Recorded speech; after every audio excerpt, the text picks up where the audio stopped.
पाकिस्तान की पार्लियामेंट ने आइन में ऐसी तरामीम की मंजूरी दे दी है जिनके तहत अब सुप्रीम कोर्ट के चीफ जस्टिस का इंतखाब पार्लियामेंट करेगी। इस फैसले पर अपोजिशन जमातों ने तनकीद करते हुए कहा है कि ये अदलिया को कमज़ोर करने की कोशिश है।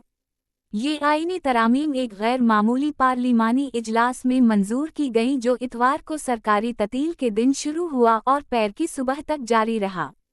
नई तरमीम के मुताबिक एक खुसूसी पार्लिमानी कमेटी सुप्रीम कोर्ट के 3 सीनियर तरीन जजों में से एक को चीफ जस्टिस के तौर पर मुंतखब करेगी, जबकि उससे पहले ये ओहदा खुद बखुद सुप्रीम कोर्ट के दूसरे सीनियर तरीन जज को रिटायरमेंट पर मुंतकिल हो जाता था।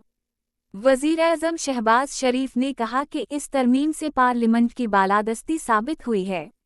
उनके मुताबिक माजी में अदालती फैसलों ने वज़ीर-ए-आज़म को बरतरफ किया, फौजी आमरीयतों को जायज़ करार दिया और जमहूरियत को नुकसान पहुंचाया।